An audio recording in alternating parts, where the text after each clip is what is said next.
అక్కడ బాబాగారి చెప్తారు బాబాగారి గురించి. నేను చిన్నవాడిని నన్ను బాబాగారు నా గురువు గారు చేరదీశారు. నన్ను ఒక్కొక్కప్పుడు వారి పాదాల వద్ద కూర్చోబెట్టుకునేవారు, ఒక్కొక్కప్పుడు సప్త సముద్రాలకి అవతల ఉంచేవారు.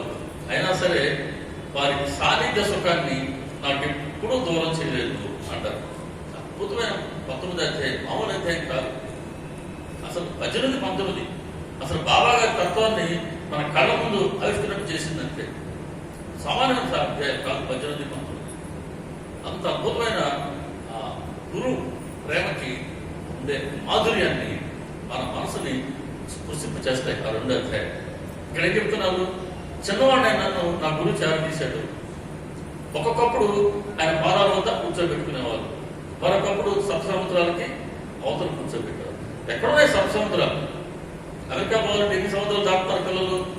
7 అంటే కొన్నిసార్లు ఇండియాలో కూర్చోబెట్టి కొన్నిసార్లు మన అమెరికాలో కూర్చోబెట్టేవాడు బాబాగారి గురువు కాదు. సప్త సముద్రాలు అని అంటే మనం ప్రస్తావించుకున్నట్టుగా అరిషడ్ వర్గాలు 6, నేను అని అహంకారం 1. ఈ 7 ఆయనకి మనకి మధ్యలో ఉన్న అడ్డుగోడలు. వీటి వల్లనే మనం ఆయన స్మరణకి దూరం అవుతూ ఉంటాం. ఆ స్పర్శలో ఉన్నటువంటి ఏంటి? ఆయన స్మరణలో మనం ఉంటే చాలు. ఏం కోరుకోలేదు ఆయన, ప్రత్యేక పూజలు కోరుకోలేదు. సరే పూజలు చేసుకుంటే ఇంకో రకంగా వారిని సేవిస్తే మనకు వారి పట్ల ప్రేమని భక్తిని మనం అభివ్యక్తి చేసుకున్నట్టు మంచిదే. కానీ ఆయన ఏం కోరుకుంటారంటే వీటన్నిటి ద్వారా మనం ఆయన స్మరణలో ఉండాలి. సచరిత్ర పారాయణ, శ్రవణం, నామస్మరణం, భజన, సంకీర్తన, హారతులు, వీటన్నిటి సమిష్టి గౌరవం ఎట్లుందంటే ఆ కార్యక్రమం చేస్తున్నంత వరకు మనం ఆయన స్మరణలో ఉంటాం. ఇది బాబా గారు కోరుకునేది. కాబట్టి ఆయన స్మరణలో ఉన్నంత వరకు మనం ఆయన స్పర్శలో ఉన్నట్టు. కానీ ఎప్పుడైతే అహంకారం వస్తుందో, నేను చాలా గొప్పవాడిని, నేను కాబట్టి పలానా గుడి కట్టగలిగా, నేను కాబట్టి పలానా కార్యక్రమం చేయగలిగా అని అహంకారం తలెత్తిందో ఆయనకి మంత పని ఏంటండి. దాసగాను ఒక రకమైన కవి, ఆయన ఈశావాసోపనిషత్తుని ఆయన మరాఠీ భాషలోకి అనువదించారు. కానీ ఆ సంస్కృతంలో ఉన్నటువంటి ఆ ఉపనిషత్తులోని మూల సారం ఏంటో ఆయన మనసు గ్రహించలేదు. ఇదే మాదిరి సభలు పెట్టారు. చాలా మంది పండితుల ముందు ఒక గోష్ఠి ఏర్పాటు చేశారు. వాళ్ళందరూ కూడా ఆహా ఓహో బరే ట్రాన్స్లేట్ చేసిన ఆహా ఓహో అన్నారు. కానీ అందులో ఉన్న మూల సారం ఏంటో ఈశావాసోపనిషత్తు, ఈశావాస్యం అని దానికి వాళ్ళు చెప్పిన సమాధానం ఆయన మనసుని తృప్తిపరచలేదు. ఎవరి ద్వారా తెలియజేశారు బాబా? దీక్షిత్ గారికి ఉండే పనిపిల్ల. ఆయన పనిపిల్ల చాలండి.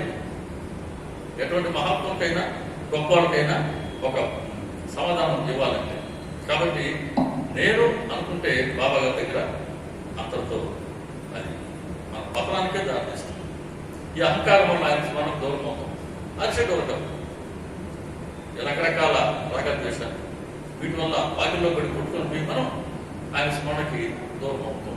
అలా మనంగా మనం ఆయన స్మరణకు, ఆయన స్పర్శకి దూరం అవుతున్నాం. దాన్ని మనం నిగ్రహించుకోవాలి. ఎంత పనిలో ఉన్నాం, ఎంత పనిలో ఉన్నాం.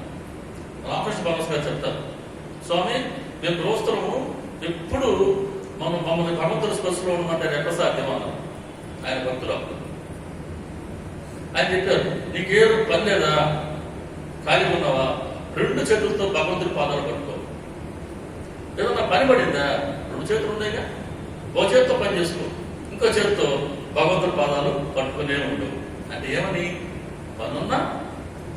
పని లేకపోయినప్పుడు ఎలా మనం ఆయన స్పర్శలో ఉన్నామో, పని ఉన్నప్పుడు కూడా ఆయన స్పర్శను మాత్రం కోరుకోకూడదు.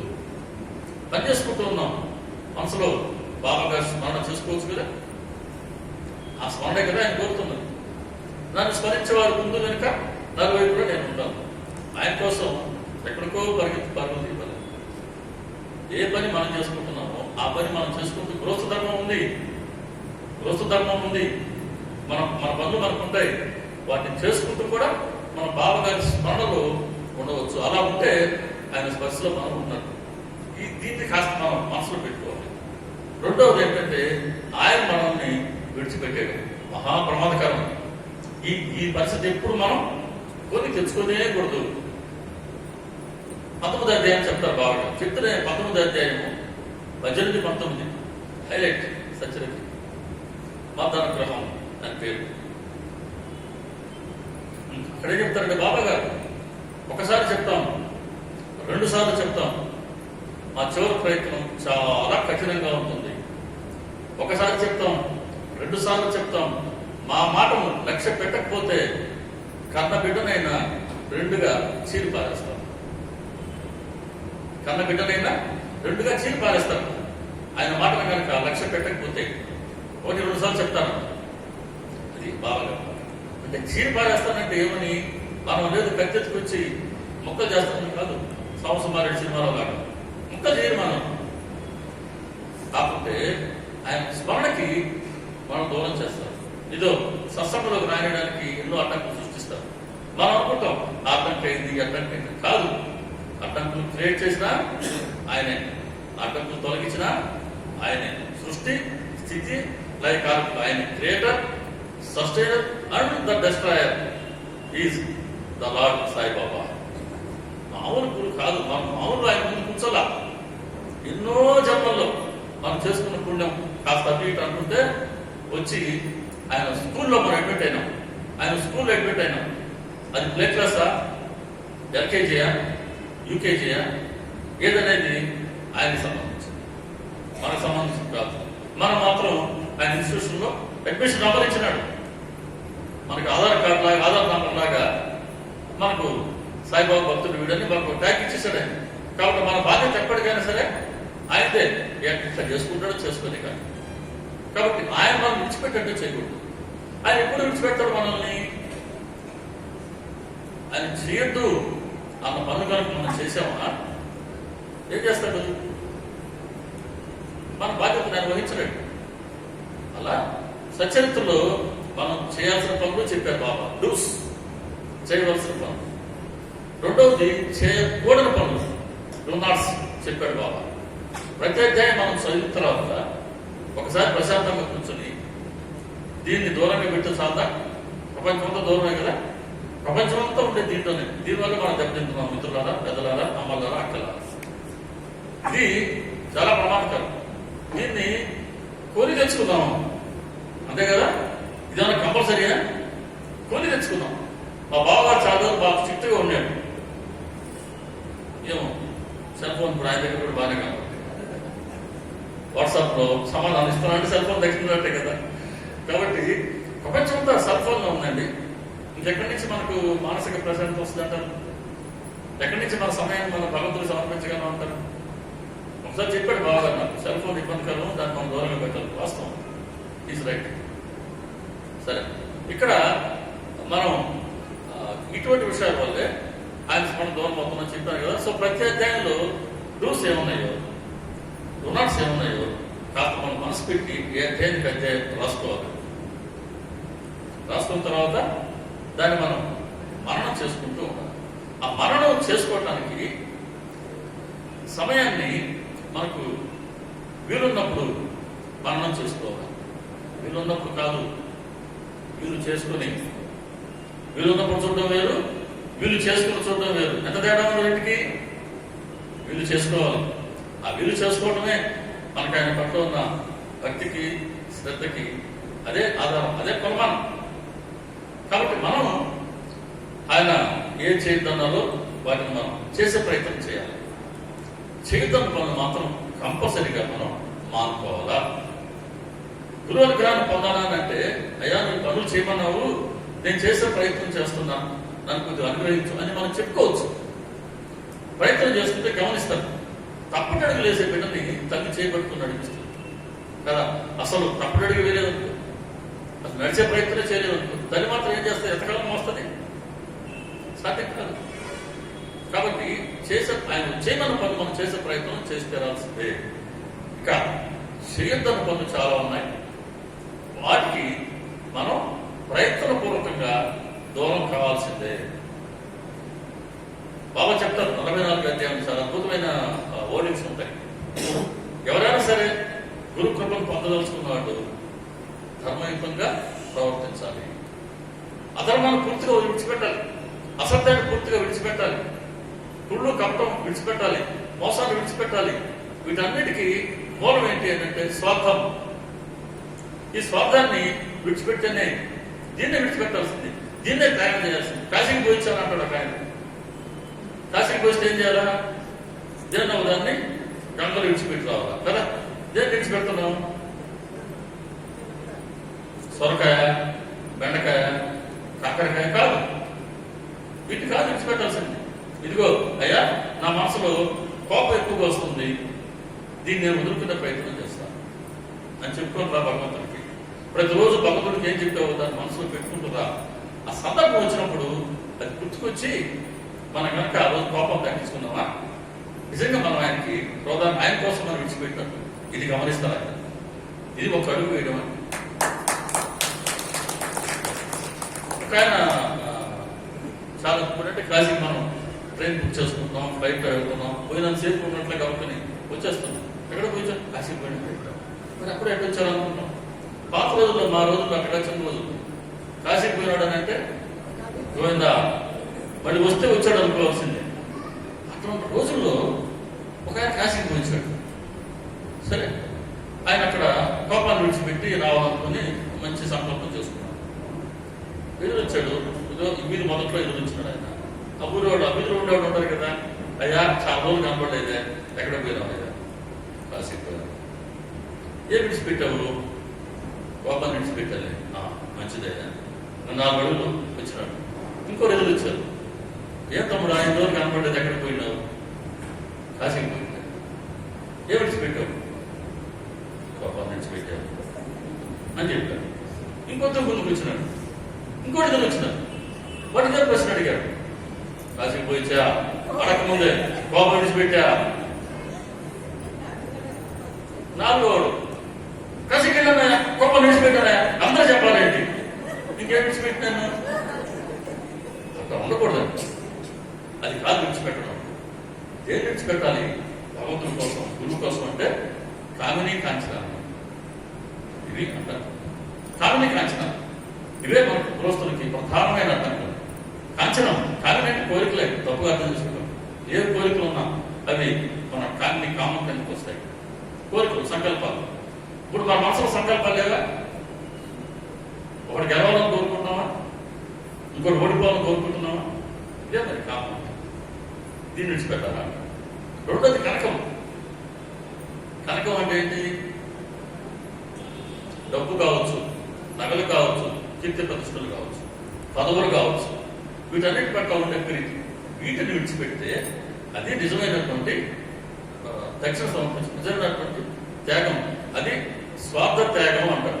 35వ అధ్యాయంలో స్వార్థ త్యాగం అనే మాట వాడారు సచరిత్ర. ఆ చిన్న బాలాజీ నేవస్కర్ పాటిల్, బాలాజీ పాటిల్ నేవస్కర్లో ఉండేవాడు. నేవాస్ అనే గ్రామంలో ఆయన చిన్న కౌలు రైతు. ఈవెన్ సొంత పొలం ఉండే ఆయన కూడా కాదు, కౌలు రైతు. ఒక 5-6 ఎకరాలు ఆయన కౌలు చేసుకుంటుండేవాడు. వచ్చిన ధాన్య రాజకీయంలో ఆయన ఎటువంటి సేవకుడు అంటే బాబా గారికి. ఆయన అసలు ప్రధానంగా బాబా గారి షిరిడీలో తిరిగే దారులు, ఆ పాత రోజులు ఏంటి, ఆ దారిలోనే కదా మనమంతులు విసర్జించేది.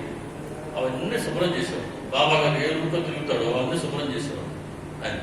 అట్లాగే మసీదు, ఆ ప్రాంగణం అంతా శుభ్రం చేసేవాడు. బాబా గారికి ముఖం కడుక్కోవడానికి నీరు పెట్టేవాడు. బాబా గారు ముఖం కడుక్కున్నా, బాబా గారు స్నానం చేసినా ఆ నీరు ఆ మసీద్ పక్కన ఉండే డ్రైనేజ్లోకి పోతే ఈయన ఆ డ్రైనేజ్లో నీళ్లు తాగేవాడు.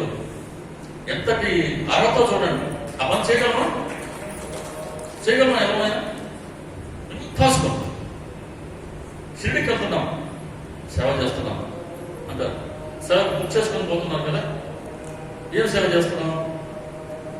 అక్కడ నీళ్ళు ఇస్తున్నాను, లేకపోతే అక్కడ ప్రసాదాలయంలో వంటలకి అదేదో సంథింగ్ అటువంటి సేవగా చేస్తున్నాం. పూజ ప్యాకెట్లు ఇస్తున్నాం. మనోడు అయితే 2, మనోడు కాబట్టి 1.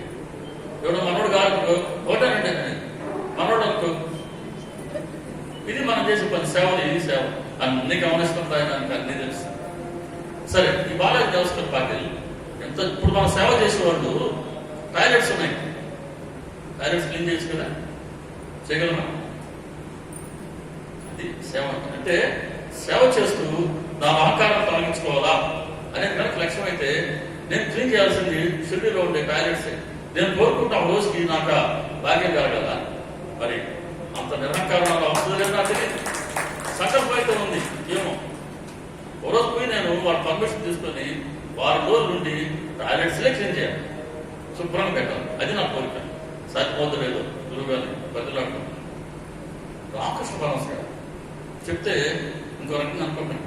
ఆయన మనసులో ఉండే అహంకారాన్ని తొలగించుకోవాలని ఎటువంటి పని చేసేవారు తెలుసా? రోడ్డు పక్కన ఉండే మలాన్ని నాలుగుతో తాకేవారు. ఇది మనం చెప్పుకుంటే కదా, జుట్టు సగం అనుకోకండి. ఆయనలో ఉన్న తపన చూడండి. ఆ పని చేయాలని కాదు నేను అనుకున్నాను, కానీ వ్యవస్థకు పాటేది. డ్రైనేజ్లో మాత్రం ఆయన తాగాడు. అటువంటి భక్తులు. ఈయన అంటే అటువంటి సేవలు ఆరంభించింది మొదట బాలాజీ దేవస్థానం. ఈయన పొలంలో పండే ధాన్యాన్ని అంతా తీసుకొచ్చి ధాన్యాన్ని అంతా బాబా గారు రాసి పోసి ఉంచేవారు. దూరకమైన బాబా స్వీకరించింది అంటే బాబా గారు స్వీకరిస్తే మిగిలిన దాన్ని నేను ఇంటికి తీసుకెళ్లి తన కుటుంబాన్ని ఆయన పోషించుకునేవారు. అటువంటి వ్యవస్థ ఇది. ఆయన చేసిన స్వార్థ త్యాగం. స్వార్థం లేదందులో. మరి శరీరం అంత నువ్వు మరి అంత దాని రాసి తీసుకొచ్చి ఎందుకు బాబా గారికి ఇస్తున్నావు అంటే శరీరం నాది కాదు, నేను అన్నది లేదు అక్కడ. శరీరం బాబా గారికి. ఈ శరీరం పోయి అక్కడ వ్యవసాయం చేసింది. ఈ శరీరం చేసిన పని వల్ల ఈ ధాన్య రాశి నాకు ఇచ్చింది. దీనికి బాగుంది ఎవరు? శరీరం నాది కానప్పుడు. ఉద్యోగం నేను చేస్తున్నా, జీతం నాది అనే భావం నాలో ఉంది. ఈ శరీరం బాబా గారికి అనుకున్నప్పుడు వచ్చిన జీతాన్ని ఏం చేయాలి? నేను తీసుకొచ్చి బాబా గారు సమర్పించాలి. అది మనకు నివాసకున్న తేడా. అటువంటి నేను అన్నది లేదు. ఆ నేను అంతా లేకుండా చేసుకున్నాడే, అది స్వార్థ త్యాగం. ఇటువంటి స్వార్థ త్యాగాన్ని గురువుకు మనం చేయాలి. కాబట్టి గురువు మన మీద ఆగ్రహించకుండా ఆయన వద్దు అన్న పనులు విడిచిపెట్టగలగాలి. ఆయన చేయమన్న పనులు మాత్రం మనం చేసే ప్రయత్నం చేయాలి. అలా చేస్తే గురు కృపని పొందేందుకు అవకాశం ఉంది. అది 5వ అధ్యాయం. ఈ 2 విషయాలు మనకు తెలుపుతున్నాయి. అంటే గురువు స్పర్శలో ఉంటే మన పరిపక్వత మన మనసుకు లేకపోయినప్పటికీ మనసు పక్వతోనే ప్రవర్తిస్తుంది. కాయ వాచ మనస మన కర్మను మనం సరిగ్గా ఆచరించగలం. ఆయన స్పర్శకు దూరం అయ్యామా లేదా ఆయన కనుక మనం విడిచిపెట్టాడా తిరిగి మనలో ఉన్నటువంటి బలహీనతలన్నీ వచ్చి మనల్ని పట్టుకుంటాయి. కాశీకి వెళ్తే గంగలో స్నానం చేస్తాం. మనందరి భావన ఏంటి? గంగలో స్నానం చేస్తే మన పాపాలన్నీ జన్మ పాపాలన్నీ తొలగిపోతాయి. వాస్తవం. గంగలో మనం దిగేటప్పటికే ఈ పాపాలన్నిటికీ భయం అంటారు. మన శరీరం వదిలేస్తాయి. విడిపి చెట్టుకు దాక్కుని ఉంటాయి. చెట్టుకు దాక్కుని ఉంటాయి. మనం స్నానం చేసినాం, మంచి బట్ట కట్టుకున్నాం, గట్టి మీద కూర్చున్నాం, మళ్ళీ రక్కని పట్టుకుంటాయి. అంటే గంగలో ఉన్నాం సేపే నీకు పవిత్రత వచ్చింది. మనం ఎప్పటికప్పుడు మన మనసుని పరుచుకుంటూనే ఉండాలి. అది బాబాగారి పట్ల భక్తితో ఆయన స్పర్శలో ఉంటేనే, లేకపోతే చాలా భయంకరమైన మన పాత వాసన ప్రభావం అవన్నీ గట్టిగా పనిచేస్తాయి సుమా. కాబట్టి నిత్యం ఆయన స్మరణలో ఉంటే ఇన్ని ప్రయోజనాలు ఉన్నాయి. ఇది 5వ అధ్యాయం ఆయన చర్య ద్వారా మనం గ్రహించాల్సింది. 7వ అధ్యాయం ఒక్కటి చెప్పి వదిలేస్తుంది కూడా అవుతుంది. 7వ అధ్యాయంలో ఇంకొక ఇంత చర్య బాబా గారు. ఆయన కాల్చి పడేసిన అగ్గిపొలాన్ని ఆయన ఏరుకొని జాగ్రత్తగా జేబులో పెట్టుకునేవారు. కాల్చి పారవేసిన అగ్గిపొలాన్ని ఆయన జాగ్రత్తగా ఏరి మరి ఆయన జేబులో భద్రపరుచుకునేవారు. ఏంటండి ఇది? ఎవరికైనా కావాలని అవసరమా? ఆయనకు అవసరం. పచ్చికొండలే ఆయనకు అవసరం. బంజరు భూమి ఆయనకు అవసరం. దీపాలు వెలిగించాలంటే నూనె అవసరం లే, నీళ్లు చాలు. ఇప్పుడు ఇక్కడ కాల్చి పడేసిన అగ్గిపుల్లలు అసలు మనం పట్టించుకుంటామా? ఎవ్వరి పనికిరావు, దేనికి పనికిరావు. వాటన్నిటి ఆయన ఏది జోబులో భక్తులకు వేసుకునేవారు.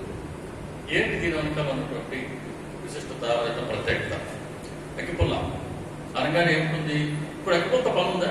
టిక్ అంతే కదా. గ్యాస్ లైటర్ టిక్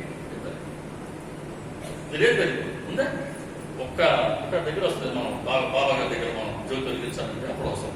సరే, సో ఏదైనా సరే అగ్గిపుల్ల అనగానే పుల్ల ఉంటుంది, దాని ముందు స్పర్శ తగిలితే రాపిడితో వెలిగే స్వభావం ఉండే చిన్నపాటి మందు ఉంటుంది. ఈ రెండు కలిసే కదా అగ్గిపుల్ల అంటే. దీన్ని మనిషితో పోల్చుకుంటాం. మనం అనేది ఏంటి? మన కంటికి కనబడే ఈ స్థూల శరీరం ఉంది, కంటికి కనబడని చైతన్యం ఉంది. శరీరం కంటికి కనబడుతుంది, కనబడింది ఏంటి అని అంటే ఆత్మ, చైతన్యం. అగ్గిపుల్ల ఒకసారి గీసేసిన తర్వాత అది తన మండే స్వభావాన్ని కోల్పోయినట్టే, ఇంకా దేనికి పనికిరాదు. అలాగే మనిషి శరీరంలో ఉండే ఆత్మ శరీరాన్ని విడిచిపెడితే ఇదేనికైనా పనికి వస్తుందా? దేనికి పనికిరాదు. ఒకటి. రెండవది, మనందరం ఎలాగైతే కాల్చిపడేసిన ఆ కాల్చి ఒకసారి గీసిన అగ్గిపుల్లకి తన మందును కోల్పోయిందో, మనం కూడా మనం ఆత్మ అనే భావాన్ని ఇప్పుడు మర్చిపోయాం. వాస్తవంగా మనం అని అంటే మన శరీరమా ఆత్మనా? మనం అంటే మన శరీరమా ఆత్మనా? ఆత్మ అయితే కార్యక్రమం అయిన తర్వాత ఎవరైనా కోవడానికి పోతున్నాం కదా, ఎవరైనా కోవడానికి పోతున్నాం, పక్కింటి వాళ్ళు పోతామా? కానిస్తారేంటి? ఎందుకు పోలేం? మనం ఎందుకు పోం? కాదు, మనం శరీరానికి పరిమితమైన 4 రూపాయలు మనం పరిమితమైన అందరూ ఒకటే. నేను అది చెప్తున్నా, మనం చేస్తున్నా. ఇవన్నీ విషయాలు చెప్తున్నానంటే నేను దాన్ని విడిచిపెట్టానని కాదు. సత్యత ఏం చెప్తుందో, బాబా గారు ఏం చెప్తున్నారో దాన్ని మీతో ప్రస్తావించుకునే ప్రయత్నం ఏంటి ఆయన స్పందించిన మేరకి. అంతేగాని ఇప్పుడు చెప్పినవన్నీ బాబా గారు చేయటమన్నీ నేను చేయకుండా మానేసానేనో, ఆయన చేయమన్నవన్నీ నేను చేస్తున్నాను అనుకోవద్దు. మనం డిస్కషన్ వరకు. కాబట్టి శరీరం అనే భావంకే లోనై ఉన్నాం. ఆత్మ అన్న మాట మర్చిపోయాం. కాబట్టి ఆత్మ అన్న మాట మనం మర్చిపోయాము అని అంటే అదిగో అది కాల్చి పడేసిన అగ్గిపుల్ల లాంటి వాడు. ఎలాగైతే అగ్గిపుల్లకి పనికిరాదు దేనికి, ఆత్మ అన్న మాట మర్చిపోయి శరీర భావంతో పనులు చేస్తూ ఉన్నామో, కోరికలు, ఆ కోరికల ద్వారా వచ్చే కర్మఫలం, ఈ కర్మఫలం అనుభవించడానికి మళ్ళీ జననం మరణం వీటిలో కూరుకుపోయినామో, ఇటువంటి శరీరంతో ఆయన దగ్గరికి మనం పోలేము. కాబట్టి ఇటువంటి కాల్చిపడేసిన అగ్గిపుల్ల లాంటి మనందరినీ ఆయన ఎంతో ప్రేమతో ఏరి ఏరి ఏరి ఆయన దగ్గరికి ఏదో తీసుకుంటారు. మరి మనందరినీ ఎందుకు అర్పిస్తున్నారు? అర్థమైందా? అర్థమైందా ఎందుకు అర్పిస్తున్నారు? అగ్గిపుల్ల వదిలేస్తే ఎట్టని భద్రంగా తప్పించుకున్నాడు ఆయన. వదిలేస్తే ఏమవుతుందో తెలియదు. అది చెప్తారు బాబా గారు. ఎప్పుడు నేను నా మనసుల గురించే చింతిస్తూ ఉంటాను. మన గురించి ఆయన ఇప్పుడు ఆలోచిస్తుంటారు. ఎవరెవరు ఎలా ఎలా చేసుకుంటే అలా అలా అనుభవిస్తారు. కానీ నేను చెప్పిన దాన్ని గుర్తుంచుకునే వారు మాత్రం